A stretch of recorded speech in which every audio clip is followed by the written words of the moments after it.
Un jour de l'année 1568, dans le pays de Hinomoto, pendant que les agriculteurs travaillaient, des êtres démoniaques, les Kishin, ont fait leur apparition mettant ainsi fin au règne de l'humanité. Ils tuèrent les plus puissants généraux de l'ère Sengoku. Pour préserver la liberté de l'humanité, une ligne de défense infatigable se dresse devant eux, les clans de Bushi. 150 ans plus tard, l'humanité voit un culte aux démons qui les avait envahis. Musashi est un adolescent travaillant dans des mines ne conçoit pas l'idée de devenir mineur pour les Kishin comme ses autres camarades. Pendant les cours, on leur apprend l'adoration des Oni et le mépris des Bushi désignés en tant que monstres sanguinaires. Musashi est un ami d'enfance de Kojiro, lequel était descendant de Bushi. Tous deux s'amusaient à s'entraîner au maniement du sabre. Le père de Kojiro leur racontait des histoires de Bushi et il rêvait de le devenir un jour. Aujourd'hui, Kojiro vit en paria, à cause de ses origines. Aujourd'hui, Musashi va bientôt partir pour devenir officiellement mineur, son apprentissage étant terminé. Il rend une dernière visite à Kojiro, lui disant qu'il prévoit toujours secrètement de devenir Bushi et former leur clan de Bushi. Kojiro n'en croit toutefois pas un mot et affirme que tout ce que son père leur a dit n'était que des mensonges. Il lui dit aussi que s'il croyait vraiment à ces histoires, pourquoi a-t-il alors rejoint l'école des mineurs? Furieux, Musashi part en lui disant qu'il deviendra Bushi sans lui. Kojiro se souvient de tout ce qu'il a vécu dans son enfance et se dit dans sa tête qu'il ne veut pas cela pour son ami. Musashi et ses camarades de promotion partent donc afin de concrétiser leur apprentissage et sont conduits à d'autres mines où ils pourront rencontrer des Oni. Passant un portail, ils découvrent cependant avec horreur que les Oni esclavagisent les humains et massacrent les récalcitrants ou ceux qui ne sont pas assez performants au travail. Pendant que ses camarades tremblent de peur, Musashi qui n'est pas du tout surpris décide de se rebeller et de combattre, mais on lui a pris à l'entrée sa pioche géante habituelle avec laquelle il s'était habitué à travailler et indirectement s'entraîner pour combattre. Pendant ce temps, Kojiro voit que Musashi a oublié chez lui sa sacoche, et il y trouve un carnet de notes de son ami qui étudiait vraiment les arts martiaux en même temps qu'il piochait durant sa formation. Musashi se fait malmener par les Oni mais cela ne l'empêche pas de toujours revenir à la charge. Il se fait capturer par le Oni qui allait lui porter le coup de grâce, quand soudain arrive Kojiro qui le sauve juché sur une moto, désigné par les gardes comme Bushi la monture d'acier Kitetsu. Il restitue à Musashi sa pioche géante et se joint à lui au combat. Musashi espérait bien que Kojiro l'aurait rejoint, l'aventure aurait été bien insipide sans lui. Musashi utilise les techniques apprises pour tuer plusieurs Oni de même que Kojiro. Après les avoir tués, le chef des Oni, le Kishin approche. Kojiro et Musashi montent sur la moto et foncent en direction du Kishin. Sur la route, Musashi tue d'autres Oni. Musashi et Kojiro tombent sur le Kishin et ils l'affrontent. Musashi le tranche en deux mais le Kishin se reforme. Des contremaîtres offrent un certain minerai au Kishin et il les dévore. Il se mute alors en Tengu des flammes des enfers géants qui est sa véritable apparence.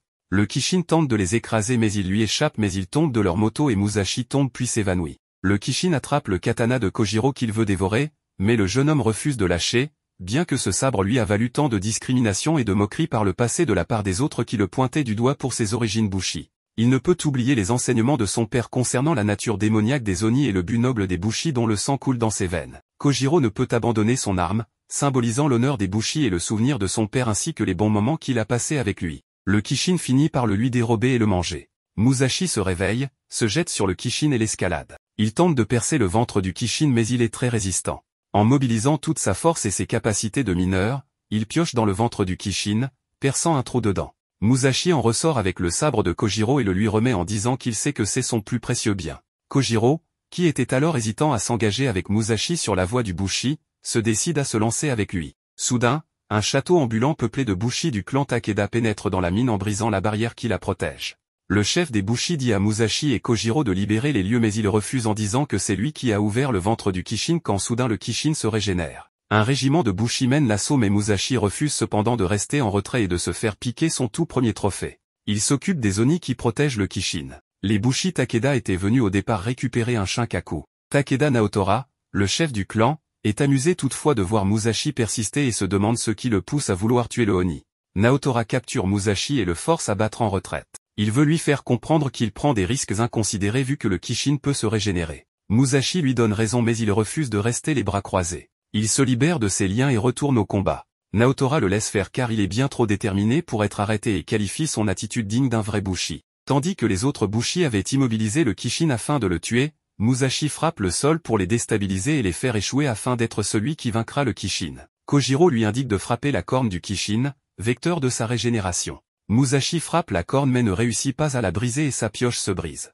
Alors que le Kishin allait répliquer et tuer Musashi, Naotora s'interpose et tranche la corne du Kishin. Le corps du Kishin se désintègre et les Bushi absorbent ces poussières qui augmentent leur pouvoir. Kojiro est ému de voir que les Bushi ne sont pas les horribles monstres qu'on leur a décrits toute leur vie et que son père avait raison. Musashi reste toutefois dépité que Naotora lui ait ravi sa proie et, Naotora le taquinant, il explose et crie sa colère. Mais Naotora lui reconnaît son audace et lui remet un collier en guise de consolation. Le soir, Musashi remarque sur la pierre du collier l'insigne de la province d'Aki, ainsi qu'un kaléidoscope à l'intérieur, qui représente la scène que celle peinte sur le parchemin Bushi en possession de Kojiro. Musashi suppose que la pierre sert à repérer les Oni. Il lise quelques autres passages du parchemin, mentionnant la chute des Bushi qui ont combattu les Oni, ainsi que le nombre de Kishin résidant à Inomoto. Le parchemin évoque aussi le grand unificateur, la personne qui saura vaincre les Oni et réunifier le pays. Musashi part alors retrouver Naotora et lui annonce qu'il a compris que ce qu'il veut, est de vaincre les Oni et réunifier le pays, ce que Naotora confirme. Mais Musashi dit qu'il sera le premier à réaliser cela en devenant plus puissant. Le jour suivant, Musashi et Kojiro quittent pour la première fois le domaine où ils habitent et partent en voyage sur la moto de Kojiro. Musashi et Kojiro commencent leur voyage, mais au bout de plusieurs jours, leur détermination s'effrite d'autant qu'ils arrivent à court de vivres. Kojiro se met à la pêche et met au défi Musashi de se rendre utile. Une fille attaque Kojiro et le dépouille pendant l'absence de Musashi. Musashi se bat contre elle, qui se révèle plus fort qu'elle. Elle emploie plusieurs techniques mais elle n'arrive à rien. Elle tente alors de lui faire du charme, ce qui ne marche pas contre Musashi contrairement à Kojiro. Alors qu'elle s'apprête à utiliser son arme de Bushi, soudain une sirène retentit et la fille s'en va en réquisitionnant la moto de Kojiro. Elle rentre chez elle et rejoint le seigneur des lieux, Kosameda Hideo, chef du clan Bushi Kosameda, qu'elle affectionne beaucoup. Nommée Hattori Tsugumi, elle aspire à le servir au mieux mais celui-ci ne la manipule que pour son intérêt personnel. Musashi et Kojiro s'y rendent en courant afin de récupérer leurs affaires. Ils pénètrent dans le château et c'est Tsugumi qui les accueille comme si de rien n'était et leur fait visiter la ville abritée derrière le château. Elle leur apprend que les châteaux de Bushi peuvent même se déplacer par la voie aérienne. Les habitants soutiennent les Bushi et chaque clan forme une grande famille. 2 enfants viennent s'amuser avec Tsugumi, jouant à la bagarre. Elle passe ensuite le relais à Kojiro puis discute avec Musashi. Elle lui apprend qu'elle n'a plus aucun membre de sa famille originelle ici. Elle a grandi dans l'admiration de sa grande sœur Tsubame, qui était Bushi et qui est morte au combat. Musashi lui témoigne son empathie étant dans la même situation qu'elle. Hideo convie Musashi et Kojiro à un dîner avec lui. Il observe alors que la moto de Kojiro, qu'il désigne comme un cheval de fer, est d'une grande qualité, signe qu'elle a appartenu à un Bushi ayant vaincu de puissants Kishin. Il leur propose de rejoindre ses rangs pour combattre ensemble et partager le Kitetsu. Mais ces 2 derniers ignorant de quoi il s'agit, Hideo ordonne à Tsugumi de les faire enfermer et elle les enchaîne aussitôt. Il soupçonne Musashi et Kojiro, qui détiennent un cheval de fer fait de Kitetsu, d'en cacher davantage en leur possession. Hideo blâme ensuite Tsugumi pour son échec, elle qui devait ramener de puissants Bushi et des sabres Kitetsu afin de renforcer leur rang. Il lui rappelle l'importance de protéger les terres que le seigneur Tokugawa leur avait confiées. Il dit qu'il déclare une mobilisation générale lorsqu'ils seront face à une attaque. Tsugumi tente de s'opposer à cette décision, mais elle laisse tomber. Tsugumi retourne voir Musashi et Kojiro en prison et leur explique que le Kitetsu est l'acier Oni qui est extrait du corps des Oni et qui sert de minerai magique pour les Bushi. Elle leur parle ensuite d'une nuée d'Oni Kodama qui approche mais elle se retient de dire le fond de sa pensée. Musashi la convainc toutefois et elle balance qu'elle n'acceptera jamais qu'on décrète une mobilisation générale et elle s'en va en courant. Musashi et Kojiro s'évadent de prison grâce à la débrouillardise de Kojiro. Alors qu'ils cherchent leurs affaires, ils voient au loin la nuée de Oni. Hideo ordonne à Tsugumi d'aller armer toute la population car des Oni approchent. Tsugumi ose alors manifester sa désapprobation. Hideo ravale sa colère en prenant son opposition comme de la traîtrise, lui qui l'a adoptée, mais il décide de la bannir du clan si elle persiste dans son refus. Tsugumi cède et se soumet à lui. Tsugumi se rappelle que sa sœur Tsubame avait subi la même pression qu'elle aujourd'hui.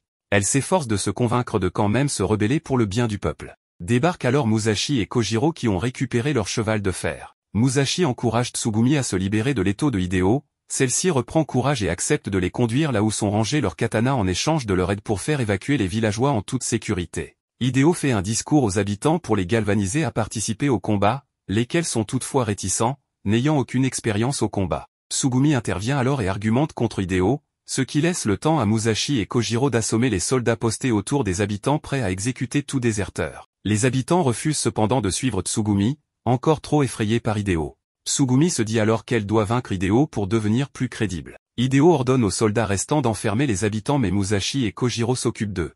Tsugumi se bat alors contre Hideo, mais n'est pas de taille. Hideo la bête et la réprimande, puis fait la leçon aux villageois qui ne peuvent rien faire sans lui. Tsugumi se relève, déterminée à aller jusqu'au bout et à faire comprendre aux civils qu'ils ont plus à perdre qu'à obéir aveuglément. Elle sort alors son arme et active son pouvoir. Elle réussit à reprendre le dessus et mettre qu'à point au Hideo.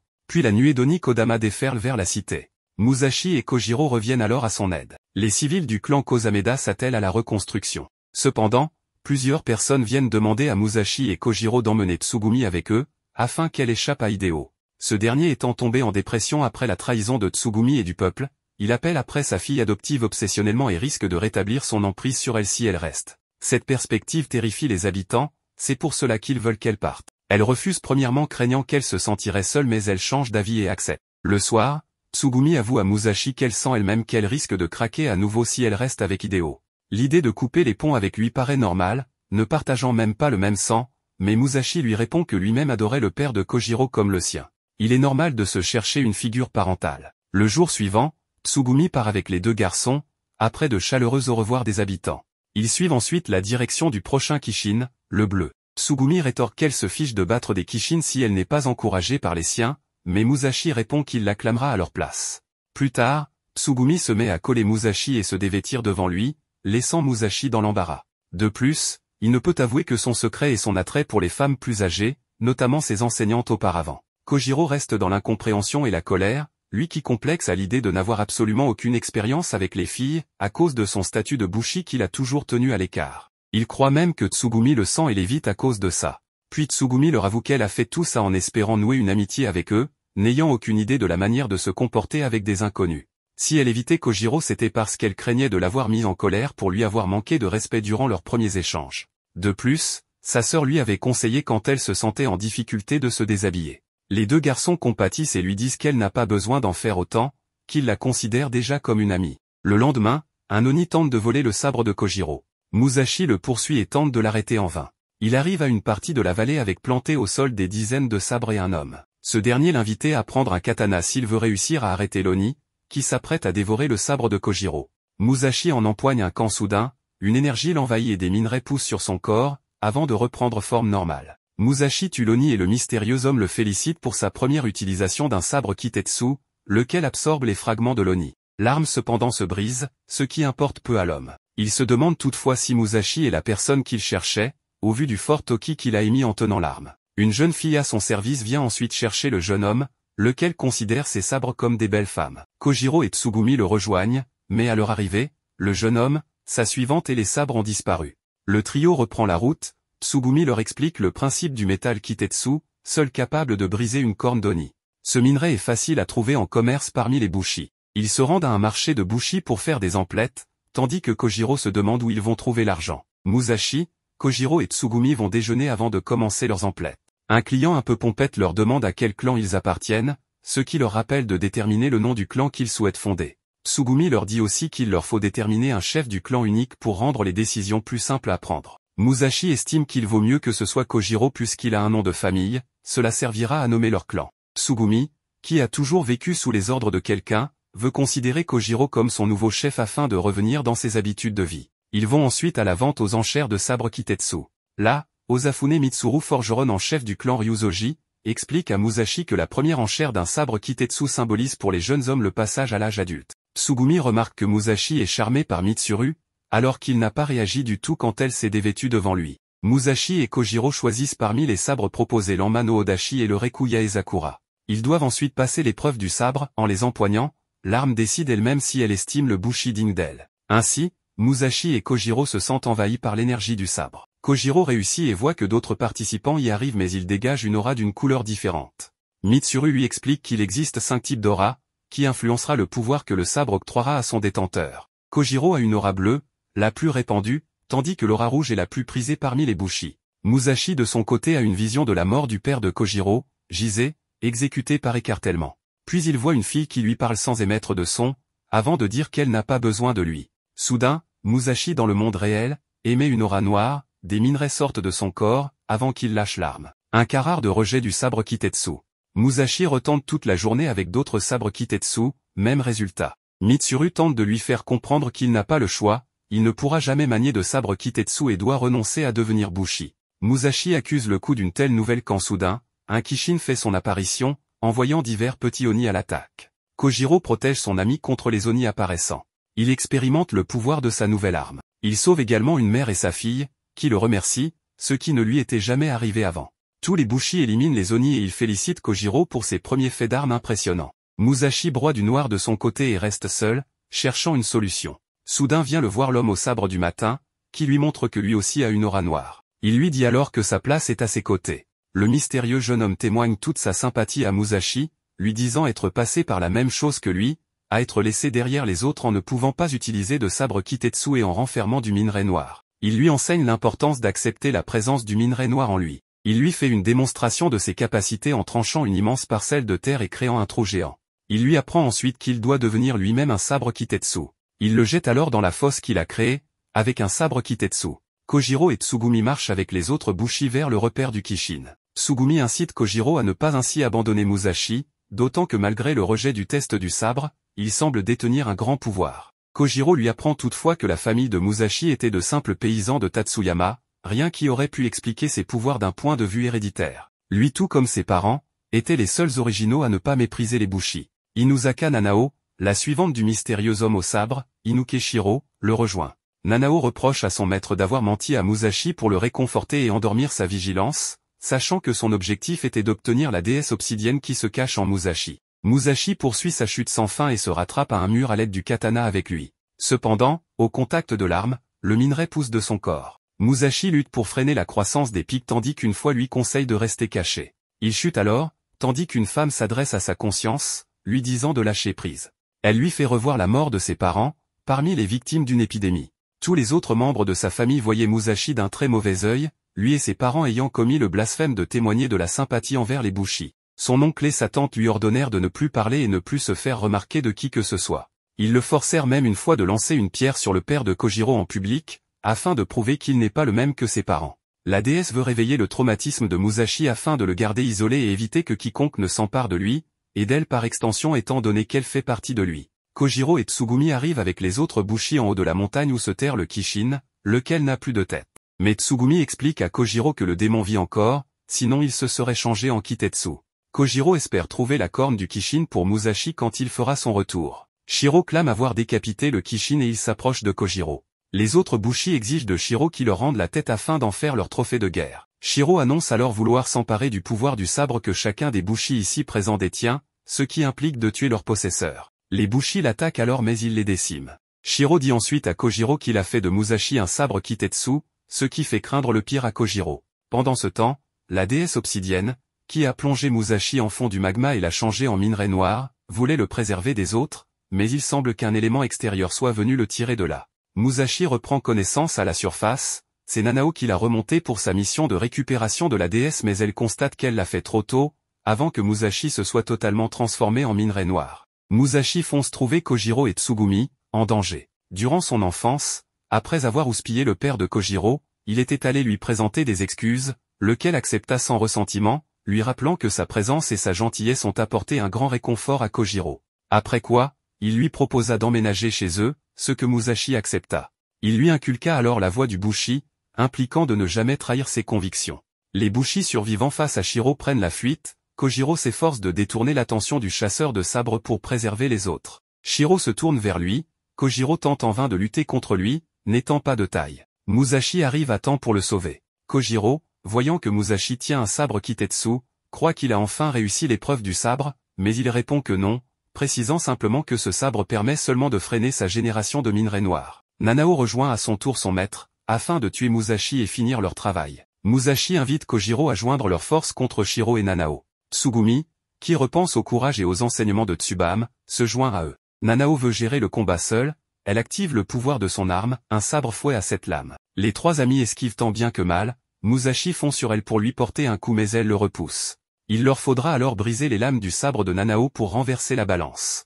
Kojiro, Musashi et Tsugumi se séparent. Nanao vise Musashi et l'attaque. Tsugumi se sert du pouvoir de son sabre afin d'immobiliser la lame envoyée par Nanao, ce qui permet à Musashi de briser l'arme de Nanao. Shiro se joint à la partie, ce qui angoisse Nanao qui assure pouvoir gagner seul sans avoir besoin de combattre ensemble. Shiro lui rétorque qu'il n'a jamais eu l'intention de combattre avec elle et veut régler les choses seul. Shiro crée un champ de force autour de toute la zone et la fait décoller du sol tout en l'inversant de sens.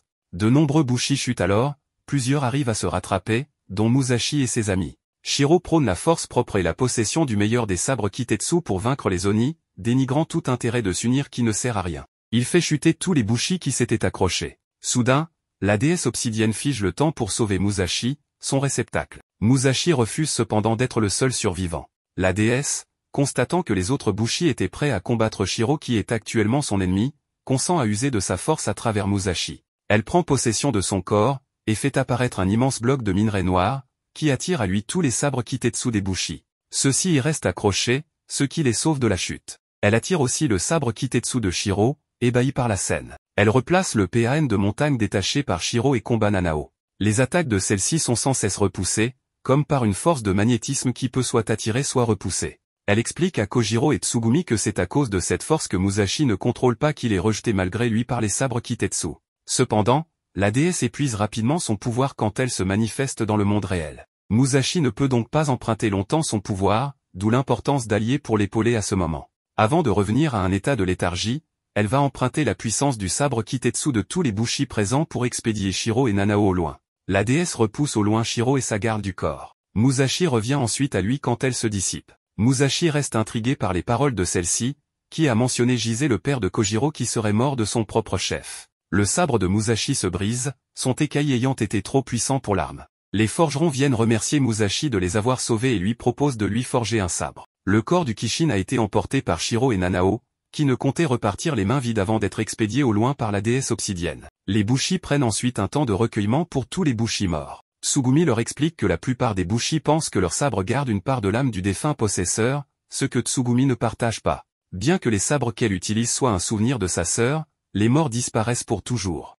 Musashi, Kojiro et Tsugumi sont hébergés par le clan Ryuzoji. Le jour suivant, Musashi tient à retenter l'épreuve du sabre, avec le même qui l'a fait échouer. Maîtrisant maintenant en partie son pouvoir lié au minerai noir, il réussit l'épreuve, il montre une aura rouge et il peut remporter l'Anmano Odashi. Musashi se fait acclamer par les spectateurs. Musashi parle ensuite seul à seul avec Kojiro et lui demande s'il a eu une vision du passé durant son épreuve du sabre. Kojiro lui répond que non, tandis que Musashi lui confie que la déesse obsidienne lui a montré une partie du passé de Jise, signe que la déesse le connaissait sûrement. Il demande aussi à Kojiro pourquoi son père possédait une monture Kitetsu, ce qui était très rare à Tatsuyama. Kojiro se demande alors si son père entretenait secrètement des liens avec des bushi à l'extérieur. De son côté, Nanao demande confirmation à son maître que Jise était bien celui qui avait volé la déesse obsidienne pour en devenir le réceptacle. Les deux se demandent alors pourquoi elle se trouve désormais à Musashi. Kojiro fait la réserve de vivre avant de reprendre la route et achète une carte de la région.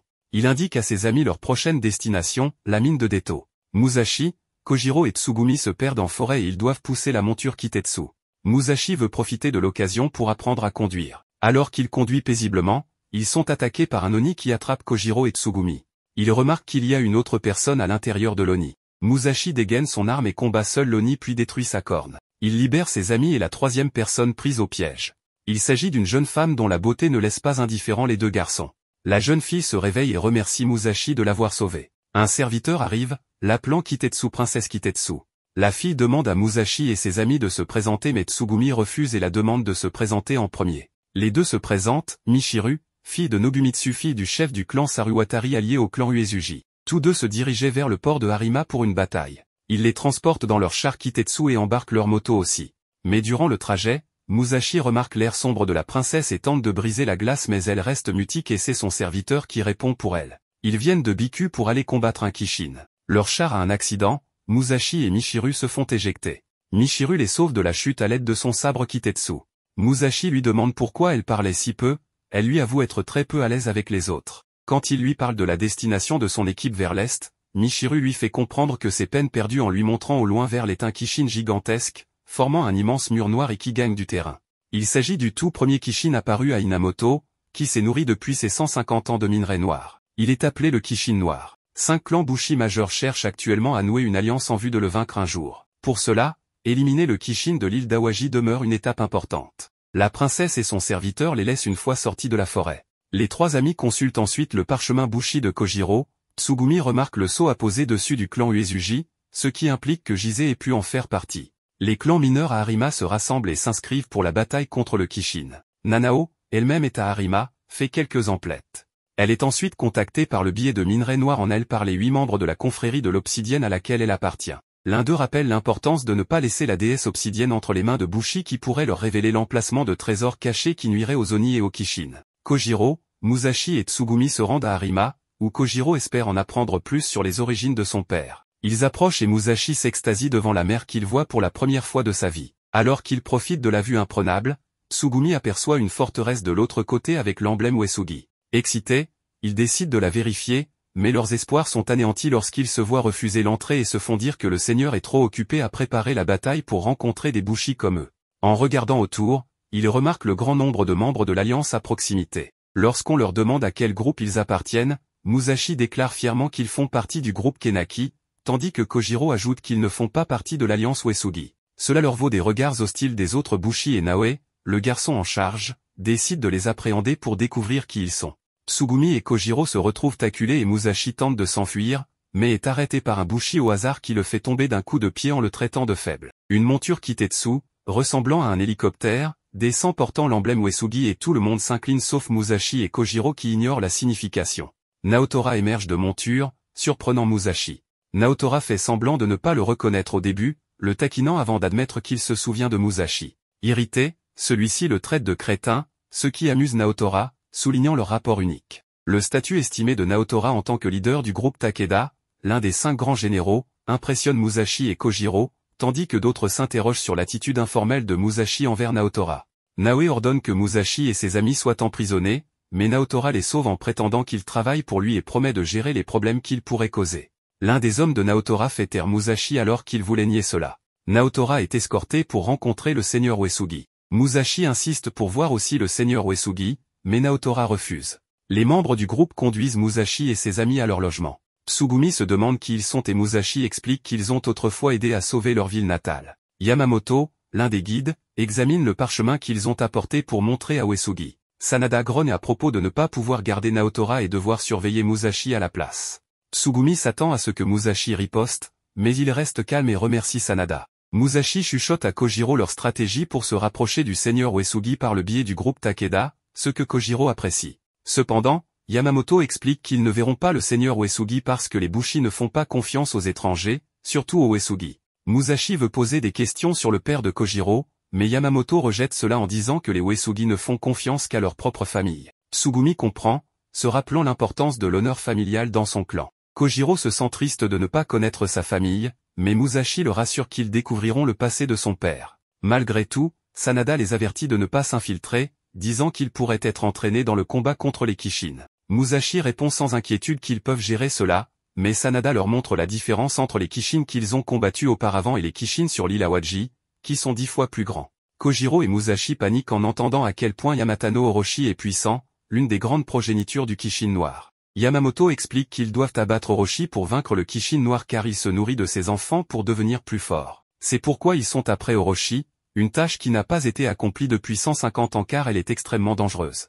Elle les avertit de rester loin de cela. Malgré les avertissements de Kojiro de rester en sécurité, Musashi reste obstiné, déterminé à trouver le seigneur Uesugi. Tsugumi, utilisant son lasso, le projette dans la forteresse Uesugi. Émerveillé par sa taille, Musashi rencontre un homme assis sur le toit. Ils discutent du château impressionnant et des bushi, et l'homme révèle qu'il se rappelle toujours de sa famille qui l'attend avant la bataille. Musashi demande s'il est un bushi et l'homme répond cryptiquement techniquement, questionnant l'âge de Musashi et exprimant son désir de protéger les jeunes bushi comme lui des dangers, surtout dans la bataille à venir. Ensuite, il met son manteau, laissant Musashi se demander quelle est sa véritable identité. Naoe arrive et s'adresse à l'homme en l'appelant seigneur, révélant ainsi qu'il s'agit du seigneur Uesugi. Musashi est sur le point de parler lorsque Naoe l'interrompt, révélant Musashi comme un intrus. Musashi essaie d'expliquer, mais l'attitude du seigneur Uesugi change et Naoe déclare que l'intrusion est un motif d'exécution. Musashi panique, mais le seigneur Uesugi montre de la clémence en raison de l'association avec Naotora, ordonnant que Musashi soit emmené aux casernes comme punition et enrôlé dans le service.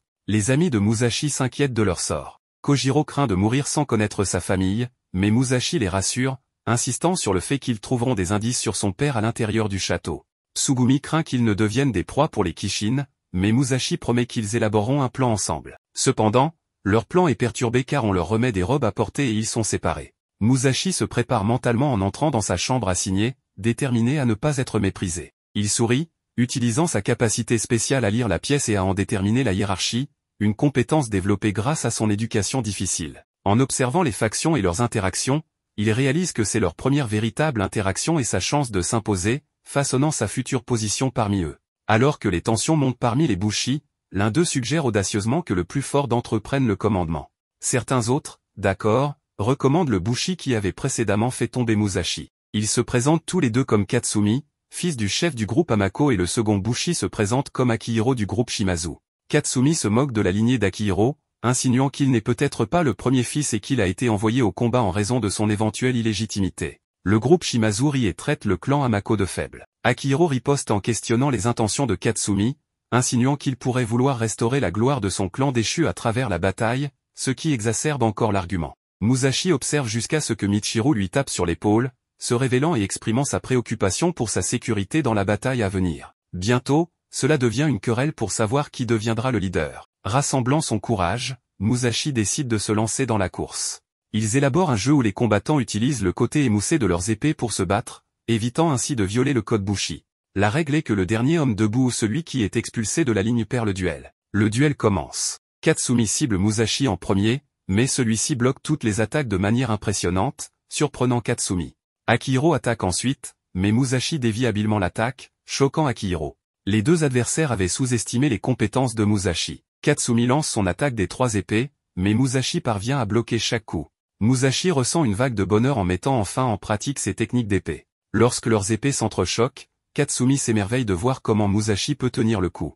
Musashi répond simplement qu'il le peut, ravi de pouvoir enfin évaluer ses compétences en combat. En sautant dans les airs, Musashi vise un coup à Katsumi, qui le bloque, attirant l'attention des spectateurs. 2 filles encouragent Musashi, tandis que le groupe Hamako se demande qui il est, puisque le groupe Kaki est inconnu. Pendant ce temps, le groupe Shimazu est furieux et ordonne à Akihiro d'éliminer Katsumi et Musashi. Akihiro tente de frapper Musashi par derrière, mais Musashi esquive et Katsumi évite de justesse d'être touché. Le groupe Shimazu insiste pour qu'Akihiro dégaine sa lame cachée dans ses chaussures. Utilisant la lame dans sa chaussure, Akihiro donne un coup de pied à Musashi, l'envoyant s'écraser contre le mur. Musashi est choqué de découvrir cette tactique inhabituelle d'Akihiro. Confus, Musashi observe Akihiro tournoyer dans les airs, rendant ses attaques difficiles à prévoir. Les mouvements rapides d'Akihiro ressemblent à ceux d'une bête. Bien que Musashi parvienne à bloquer certaines des frappes d'Akihiro, ce dernier finit par le maîtriser, le projetant au sol à plusieurs reprises. Musashi réalise la force immense d'Akihiro alors qu'il défait à la fois lui et Katsumi. Malgré le désir de Musashi de continuer à se battre, Akihiro déclare le match terminé, affirmant que Musashi a dépassé les limites. Musashi, respectant la décision d'Akihiro, lui tend la main, le reconnaissant comme leur commandant d'unité. Il aide Katsumi à se relever, les déclarant camarades et savourant discrètement les coutumes Bushi qu'il a apprises. Bien qu'il trouve Akihiro déplaisant, Musashi lui offre toujours son amitié. Akihiro accepte la poignée de main, mais suggère cyniquement que les actions de Musashi sont motivées par des intérêts personnels, visant à obtenir une bonne position dans l'unité. Musashi nie vigoureusement cette accusation, mais les mots d'Akihiro le laissent incrédule. Dans un tournant surprenant, Akihiro annonce publiquement que Musashi et Katsumi sont égoïstes et indignes de la direction. Sous le choc, Musashi et Katsumi ne peuvent que se taire et écouter. Akihiro rassemble le groupe et annonce qu'ils se rendront sur l'île Awaji le lendemain, les chefs de l'Alliance lui ayant donné le commandement total de l'unité, et que quiconque désobéit sera puni. Musashi remarque la tension dans la salle et lève la main, suggérant qu'il pourrait y avoir une meilleure façon de faire les choses, puisque tout le monde semble avoir peur de parler. Akihiro rejette l'idée, affirmant qu'ils doivent simplement suivre les ordres. Musashi n'est pas d'accord, disant qu'il croit en la communication ouverte entre les Bushi. Akihiro est dégoûté et met fin à la réunion. Musashi essaie de lui parler, mais ses camarades lui déconseillent, lui rappelant que les Bushi suivent les ordres sans poser de questions. Se sentant abattu, Musashi se précipite pour retrouver ses amis, seulement pour découvrir qu'ils profitent de leur nouvelle unité. Kojiro partage qu'il voulait initialement partir après avoir appris des choses sur son père, mais maintenant il pense que rester est le bon choix. Tsugumi a l'impression qu'ils oublient quelque chose ou quelqu'un, mais il passe outre. Musashi, entendant cela, se sent le cœur brisé que ses amis semblent l'avoir oublié. Le lendemain, alors que le navire navigue vers l'île Awaji, tout commence calmement. Cependant, bientôt, des Oni mineurs émergent de l'océan et entourent leur navire. On leur ordonne de prendre des formations de combat. Musashi essaie d'utiliser sa tactique habituelle de viser la corne, mais à sa surprise, l'énergie de la lame est déviée au lieu de briser la corne. Il est choqué et confus par ce tournant inattendu. Il s'avère que les cornes de ces Oni sont beaucoup plus robustes que les autres. Un Oni attaque un navire, causant le chaos alors que les gens fuient. Musashi grimpe sur l'Oni et essaie de briser sa corne avec son épée, mais elle est trop solide. Il est tellement concentré sur cela qu'il ne remarque pas un autre Oni qui se faufile derrière lui. Juste au moment où il pense que c'est la fin, une lumière rouge coupe la corne de l'Oni sur lequel il se trouve, puis coupe la corne de l'autre Oni. C'est Naoe, l'un des 3 dragons de Uesugi, leur meilleur combattant. Lui et deux autres absorbent les pouvoirs des Oni, mais d'autres Oni continuent d'apparaître dans l'océan, balançant les navires. Les gens commencent à avoir peur, mais Naoe leur dit de ne pas avoir peur, promettant qu'ils vaincront tous les Oni bientôt. Musashi essaie de les rassurer aussi, mais il n'écoute pas. Naoe utilise l'énergie de sa lame pour enchaîner les Oni ensemble, puis casse leurs cornes une par une, tuant tous les Oni. Les Bushi gagnent en confiance, croyant qu'ils peuvent gagner avec Naoe à leur tête. Musashi est stupéfait par la force de Naoe, qui inspire tout le monde à lever leurs épées ensemble. Naoe leur dit que briser les cornes des Oni est difficile, mais ceux qui veulent encore se battre doivent avancer. Akihiro se lève et casse une corne. Musashi se demande comment il a fait, et un autre Bushi explique qu'Akihiro utilise l'énergie du groupe, pas seulement la sienne. Musashi se rappelle que la déesse faisait quelque chose de similaire, rassemblant l'énergie de tout le monde pour former une force puissante. Cette capacité, unique aux humains, leur permet de s'unir pour devenir plus forts et vaincre leurs ennemis. Akihiro casse une autre corne et Katsumi se joint à lui, canalisant également l'énergie de son groupe. Musashi réalise qu'ils ne suivent pas Akihiro par peur, mais parce qu'ils travaillent ensemble pour atteindre leur objectif. Il se sent comme s'il avait échoué tout seul alors que réussissaient ensemble. Naotora et Uesugi discutent tranquillement, se connaissant depuis l'enfance. Uesugi révèle qu'ils ont trouvé la déesse d'obsidienne, surprenant Naotora. Il explique que s'ils peuvent exploiter son pouvoir, ils peuvent changer le cours de leur bataille, mais que leurs ennemis, en étant également informés, pourraient essayer de les saboter. Uesugi craint que l'ennemi ait des espions au sein de leur alliance et assigne Kuroko pour les trouver et les éliminer. Naotora décide de quitter la ville pour appeler des renforts. Musashi se sent embarrassé alors que le groupe se moque de son manque de coordination dans le combat à l'épée Kitetsu. Il réalise qu'il est le seul à ne pas être utile au combat et se sent honteux de demander à rejoindre la prochaine fois. Akihiro le qualifie de soldat inférieur et le groupe décide de l'ignorer. Certains suggèrent qu'il parte. Musashi se morfond, réalisant qu'ils ont peut-être raison. Cette nuit-là, Musashi se prépare à partir lorsque Katsumi le trouve. Katsumi lui conseille de rester, notant le soutien de Musashi malgré son embarras concernant son manque de compétences. Musashi est motivé par les paroles de Katsumi. Il remercie Katsumi puis lui demande pourquoi il veut diriger l'escouade. Katsumi partage que l'île Awaji était sa ville natale jusqu'à ce que les Oni envahissent, l'inspirant à la reconquérir. Musashi se demande alors ses propres raisons de se battre, réalisant qu'il n'a pas été utile et se sentant inutile. Pendant l'appel du matin et la vérification de l'unité, l'escouade d'Akihiro compte une personne en moins car Musashi est absent.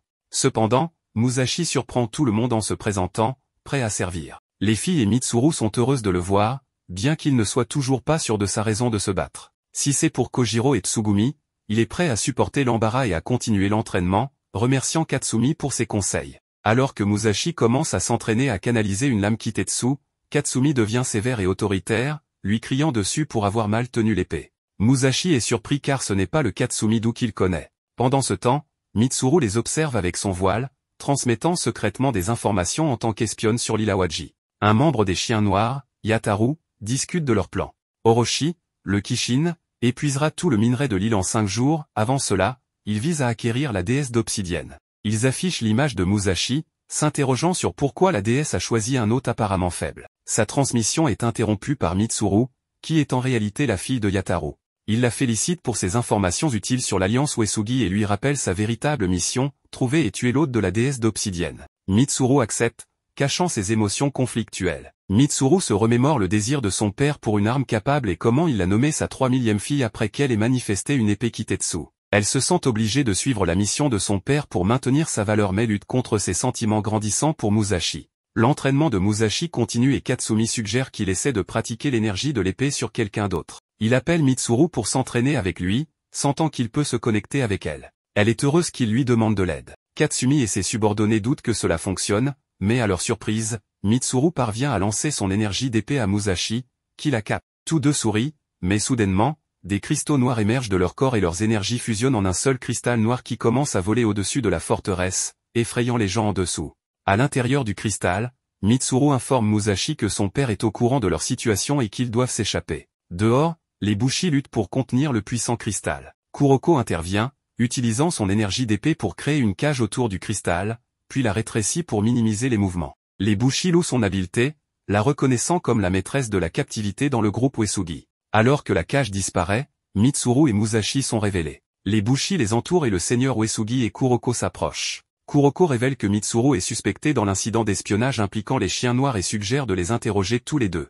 Réalisant qu'il pourrait découvrir Musashi comme l'hôte, Mitsuru doit agir rapidement. Murmurant au seigneur Uesugi, Kuroko ordonne la détention de Mitsuru, ce qui provoque la protestation de Musashi. Cependant, Uesugi commande l'arrestation de Musashi, l'accusant d'être l'espion. Cela terrifie Mitsuru et choque Musashi. Déshabillé et attaché à une croix au centre de la zone, Musashi proclame son innocence, mais ses supplications rencontrent le silence.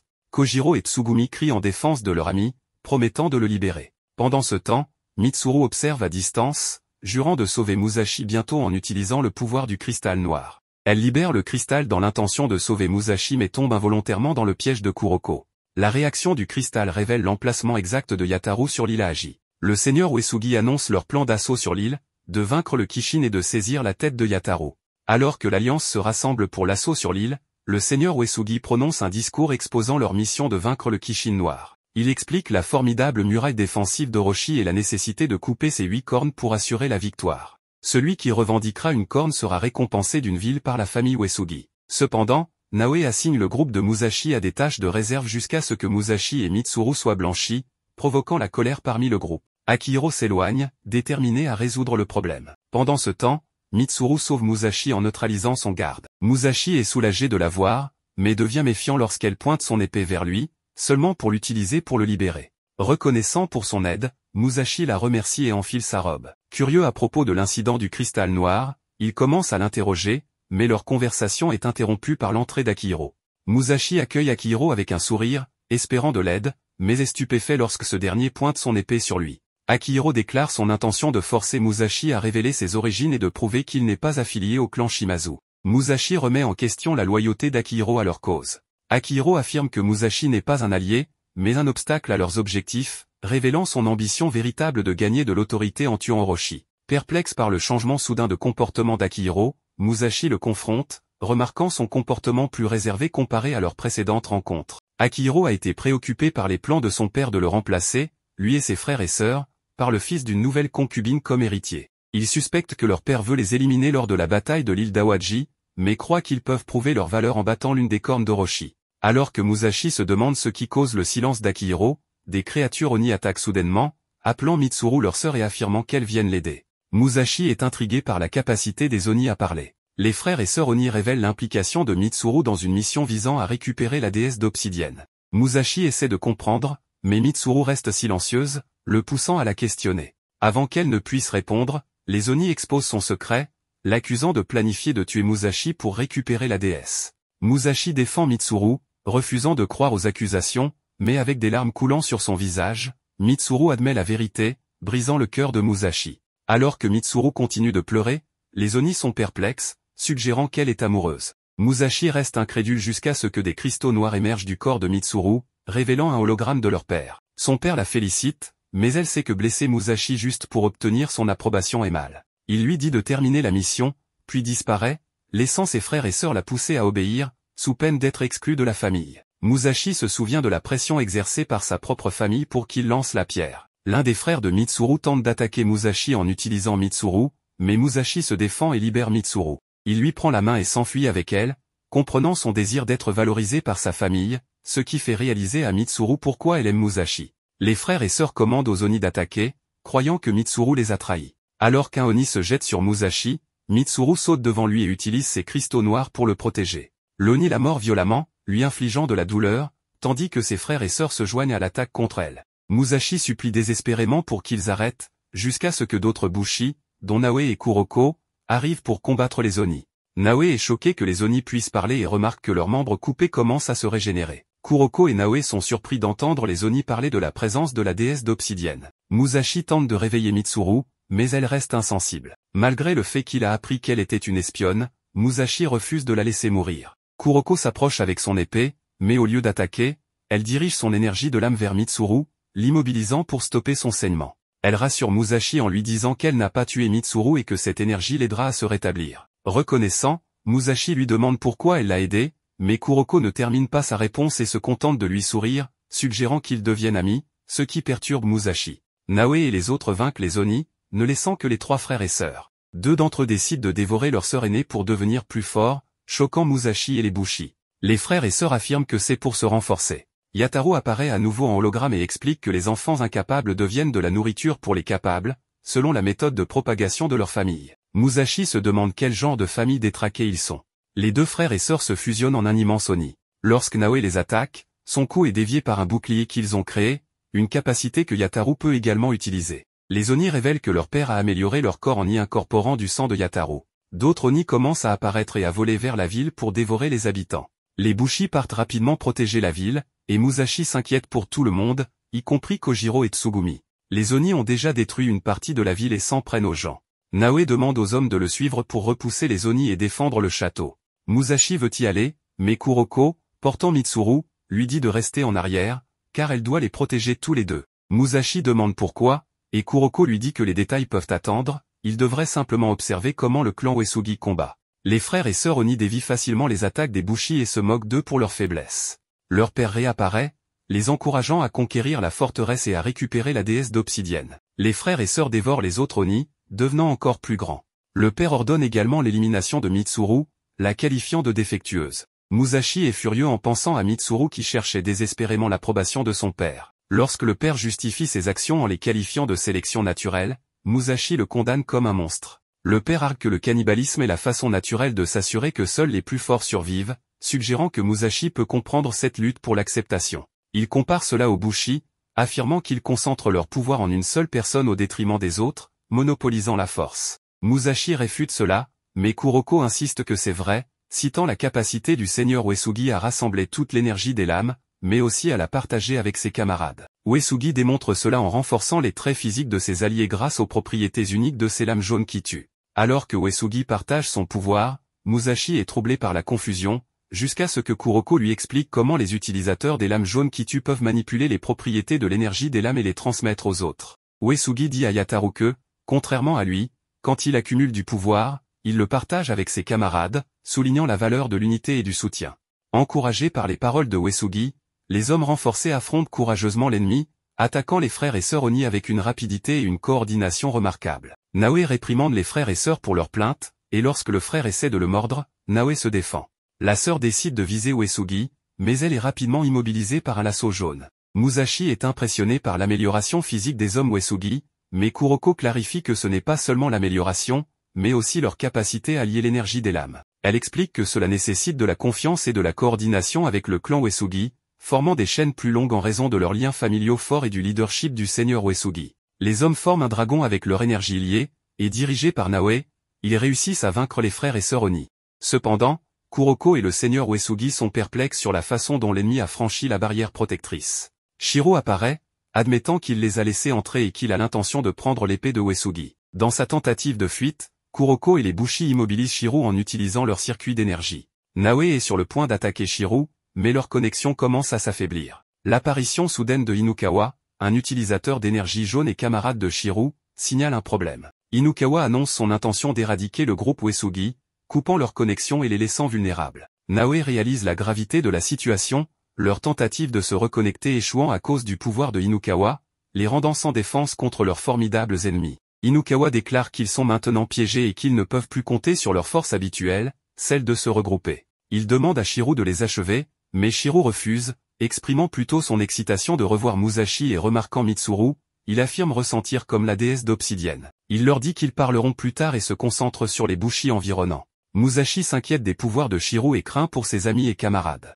Cependant, au lieu d'attaquer, Shiro crée un espace sous Musashi et Mitsuru, les téléportant ailleurs. À leur horreur, ils se retrouvent échangés avec une partie de l'île d'Awaji, avec la tête d'Orochi émergeant d'un autre carré dans le ciel. Dans cet espace étrange, Musashi rencontre Yataru, qui révèle qu'il se trouve dans une partie profonde de l'île d'Awaji. Reconnaissant la voix comme celle du père de Mitsuru, Musashi refuse de la livrer. Yataru dégaine son épée avec l'intention de tuer Musashi et de récupérer la déesse d'obsidienne. Yataru mentionne que le dernier vaisseau n'a jamais informé Musashi de quoi que ce soit. Musashi demande s'il connaît le père de Kojiro, mais Yataru ne connaît pas le père de Kojiro.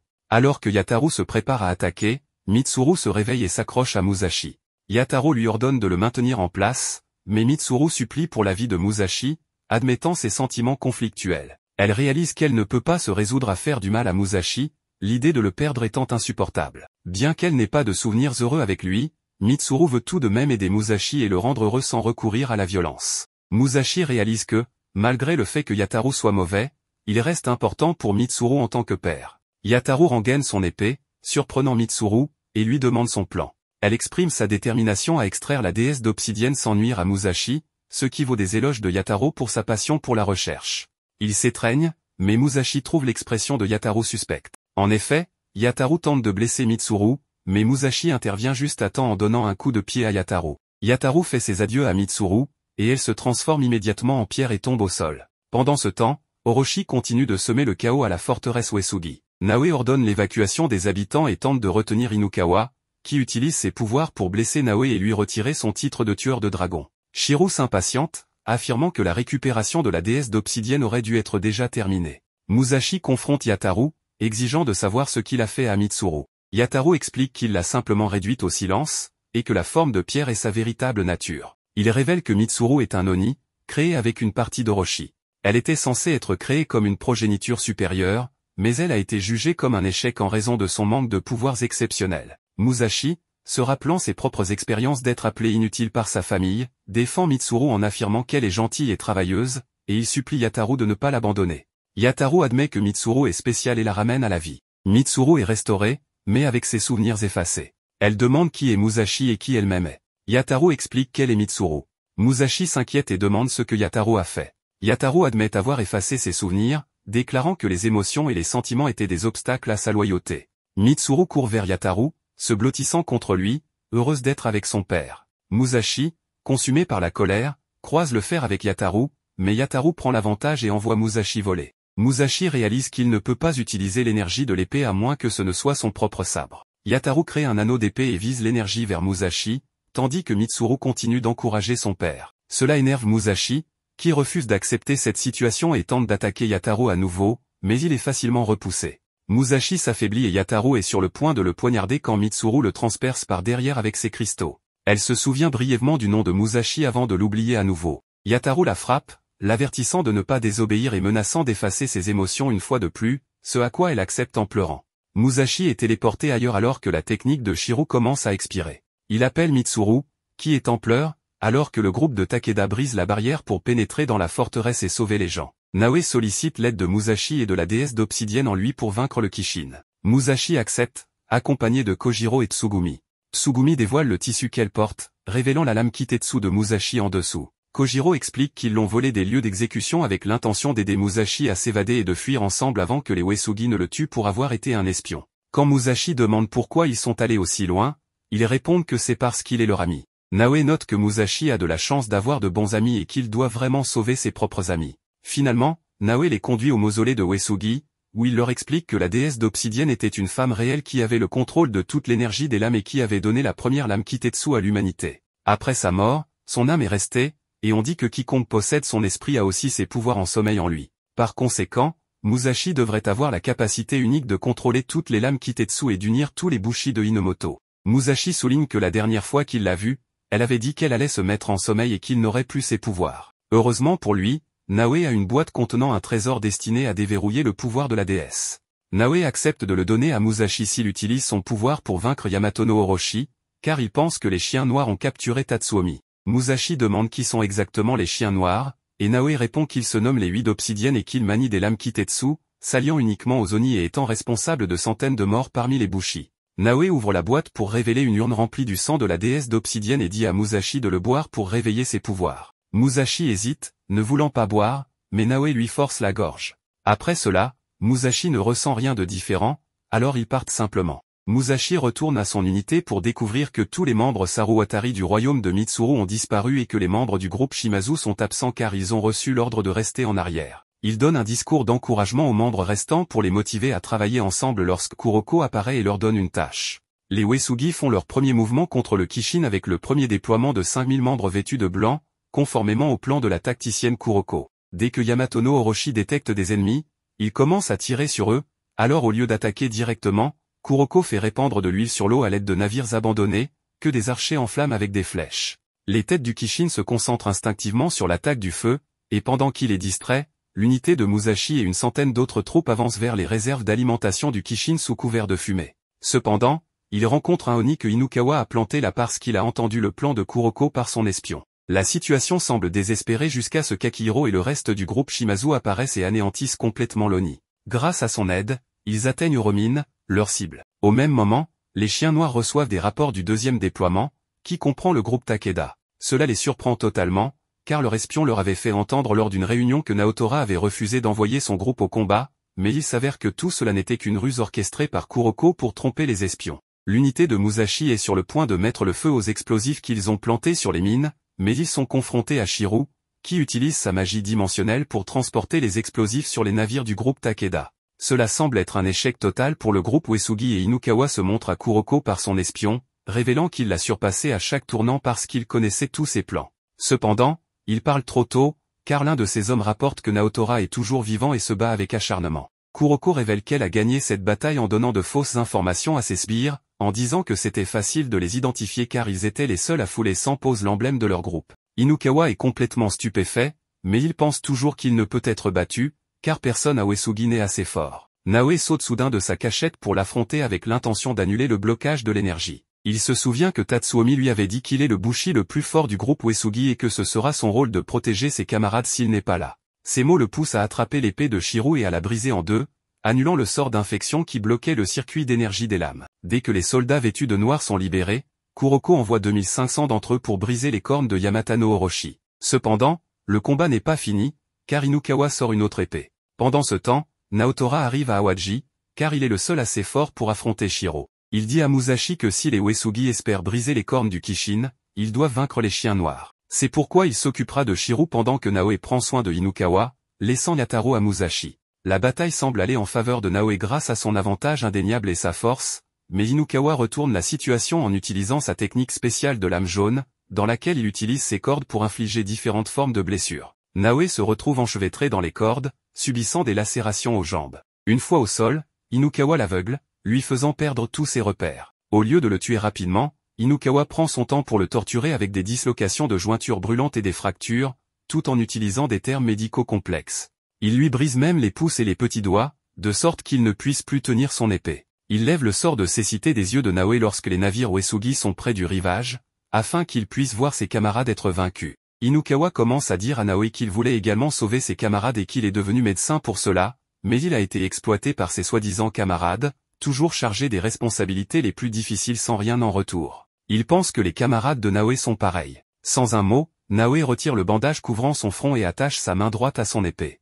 Il utilise un autre bandage pour ancrer l'épée et se redresser. Puis, il tourne son épée contre lui-même, utilisant son énergie de lame pour couper les cordes d'énergie jaune qui l'entourent. Cela fonctionne, les cordes se cassent, permettant à Naoe d'utiliser ses membres à nouveau. Les cordes reviennent pour l'attaquer, mais il se dirige directement vers Inukawa pour le tuer avant qu'elle ne le mutile à nouveau. Cependant, Inukawa se révèle être un excellent épéiste avec une vitesse incroyable, infligeant suffisamment de blessures à Naoe pour qu'il perde beaucoup de sang. Alors qu'il s'apprête à le frapper pour de bon, un autre bushi se précipite devant lui pour le protéger. Inukawa poursuit son coup, prêt à les tuer tous, mais Naoe revient en avant et utilise sa main pour bloquer l'attaque, puis, tandis que Inukawa est coincé, il le transperce proprement à la poitrine. Pendant ce temps, Naotora demande à son vice-capitaine de créer une barrière d'énergie verte autour de lui et de Shiro pour contenir le combat. Shiro libère son anneau de lame grisâtre, pressé d'en finir pour rencontrer la déesse d'obsidienne. Naotora remarque que l'anneau de lame lui rappelle quelque chose qu'il a vu il y a 10 ans et demande à Shiro s'ils se sont déjà rencontrés. Shiro ne s'en souvient pas et ne se soucie pas de se rappeler, mentionnant à nouveau qu'il a besoin de rencontrer la déesse. Naotora se demande pourquoi Shiro est si obsédé par elle, au point que lui et les autres chiens noirs ont détruit des groupes entiers de bushi. Il dit que puisque la déesse est la seule source de conflit entre les bushi, il vaut mieux qu'elle meure pour de bon. Cela énerve énormément Shiro, qui brise la barrière autour d'eux et utilise son pouvoir du vide pour créer un cube d'eau océanique profonde au-dessus du groupe Takeda. La pression seule devrait suffire à tuer Naotora et le reste hors champ, mais finalement, le cube est fendu par une puissante attaque de Naotora, révélant que lui et son groupe sont complètement indemnes, bien que légèrement mouillés. Les deux commencent à se battre, et Naotora utilise une attaque puissante contre Shiro, mais celui-ci la dévie simplement avec ses pouvoirs dimensionnels. Le style de combat et l'aura de Shiro sont si uniques que Naotora lui demande de quelle couleur est son énergie de lame. Shiro révèle qu'il est un bushi à lame blanche, le type le plus rare et le plus puissant.